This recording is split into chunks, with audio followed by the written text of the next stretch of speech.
जो कथा भागवत में भगवान के विषय में बताया जाता है।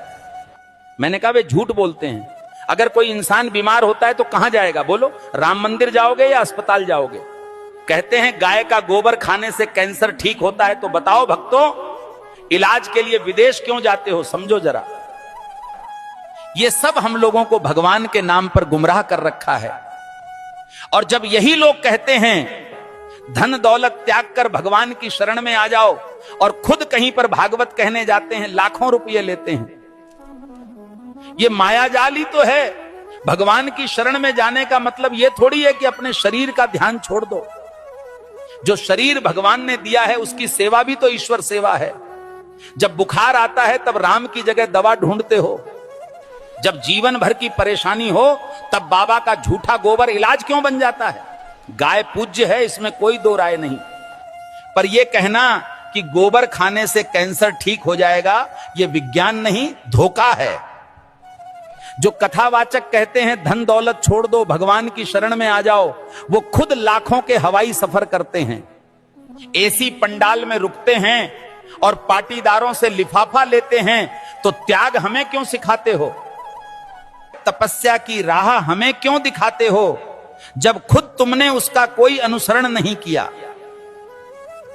भगवान के नाम पर डर बेचकर जो अपने महल खड़े करते हैं वो संत नहीं, व्यापारी हैं।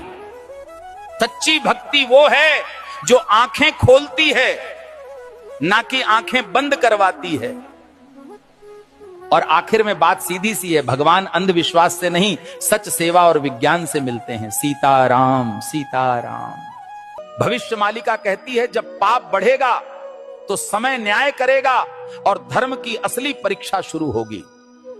2032 से सत्य युग का आरंभ होगा, लेकिन उससे पहले पूरी धरती हिलेगी। प्यारे भक्तों, 2 सूरज दिखेंगे आकाश में, पर उनमें से एक सूरज नहीं, विनाश का दूत होगा। बंगाल की खाड़ी में गिरेगा अग्निपिंड और समंदर उठकर धरती को लील जाएगा। 7 रात तक सूरज नहीं उगेगा, चांद नहीं दिखेगा, बस अंधकार होगा और भय, जिसे तुम प्राकृतिक आपदा कहोगे। तीसरा विश्व युद्ध दस्तक दे चुका है। शब्द नहीं, अब शस्त्र बोलेंगे। भारत पर हमला होगा, परंतु धर्म की धरती कभी झुकेगी नहीं, क्योंकि भगवान कल्कि का अवतार होगा। जो शरण में आएगा बच जाएगा, जो अभिमान में रहेगा मिट जाएगा। प्यारे भक्तों, भविष्य मालिका चेतावनी नहीं, ये वक्त की आवाज है। जो सुन लेगा वही कल को देख पाएगा। धर्म अब उपदेश से नहीं बचेगा, धर्म बचेगा तो तुम्हारे कर्म और श्रद्धा से। जो अब भी सो रहे हैं, समय उन्हें जगाएगा नहीं, बल्कि बहा देगा इतिहास की धूल में। अब भी समय है भक्तों, या तो धर्म के साथ खड़े हो जाओ या अधर्म के साथ डूब जाओ। कल सऊदी अरब में आयोजित मेरे सत्संग के दौरान एक भक्त ने मुझसे एक दुखद प्रश्न किया। भक्त ने प्रश्न किया, गुरुजी, क्या राखी बांधने से बड़ी बात यह नहीं कि हर औरत को बहन समझा जाए? अरे मूर्खों, राखी के धागे पर इज्जत की एक्टिंग करते हो और बाकी दिन उसी इज्जत को आंखों से नोचते हो। राखी का धागा इज्जत का प्रतीक है, पर नजरें ही इज्जत न दें तो वो धागा क्या करेगा? जो आज बहन कह रहे हैं, कल उसी जैसी स्त्री को घूरते हैं। यही विडंबना है। जिस दिन पुरुष की नजर नारी को सच में बहन समझने लगेगी, उस दिन हर बेटी, बहन, हर स्त्री सुरक्षित अनुभव करेगी। भाई कहे जाने से कोई बड़ा नहीं बनता, उसके विचारों और दृष्टिकोण में सम्मान हो, यही सच्ची मर्दानगी है।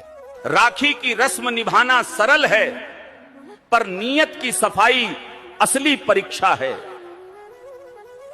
हे प्रभु, जो स्त्री को देखकर गंदे ख्याल लाता है वो कभी भाई नहीं बन सकता। हर लड़की बहन जैसी लगे, ये सिर्फ कह देने से नहीं होता, जब तक मन से उसे बहन समझा न जाए। राखी कोई ताबीज नहीं है, ये चेतावनी है सोच को पवित्र करने की और नारी को नजर से नहीं सम्मान से देखने की। जिस पुरुष की मर्दानगी किसी नारी की रक्षा न कर सके, वो राखी के धागे का भी हकदार नहीं होता। राम के भक्त हो या डर के गुलाम, शर्म करो। हनुमान जी ने रावण को जला दिया, तुम आंख फड़कने से कांपते हो। अगर आज हनुमान जी को कुछ कहना होता तो वो बोलते, मुझे तुम लोगों को अपना वंशज कहने में शर्म आ रही है। तुम्हारे यहां बड़ी से बड़ी कंपनी का सीईओ भी बिल्ली के रास्ता काटने पर अपना रास्ता बदल लेता है। वो पूछते, अरे तुम सीईओ ही हो ना या चूहे हो? वो बोलते, अरे एक बिल्ली से डर गए, हमने तो रावण को घर में घुसकर मारा था। वो समझाते, तुम विश्वगुरु बनोगे कैसे?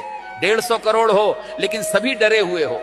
वो बताते कि हमने तो सीने में तीर खाकर राक्षसों से लड़ाई की और तुम आंख फड़कते ही डर के बैठ जाते हो। वो तुम्हें औकात में लाकर बताते कि हमने राम सेतु मंत्र मारकर नहीं बनाया, नल नील नाम के 2 इंजीनियरों से बनवाया था। वो तुम्हें जागृत करते हैं कि जो समाज डरा हुआ हो वहां साइंटिस्ट कम और गुलाम ज्यादा पैदा होते हैं। हनुमान कहते हैं, जिस समाज में तर्क मारा जाए, जहां अंधविश्वास राज करे, वहां भक्ति भी गुलाम हो जाती है। क्या तुम वाकई मेरे वंशज हो या फिर बस ट्यूसडे फल चढ़ाने वाले भक्त? भक्ति करो लेकिन विवेक से, क्योंकि हनुमान सिर्फ मंदिरों में नहीं रहते, जहां साहस है वहीं हनुमान है। सब्सक्राइब करिए, लाइक करिए, कमेंट में अपना भाव लिखिए और मन कहें तो दक्षिणा भी दीजिए। सेवा रुके नहीं।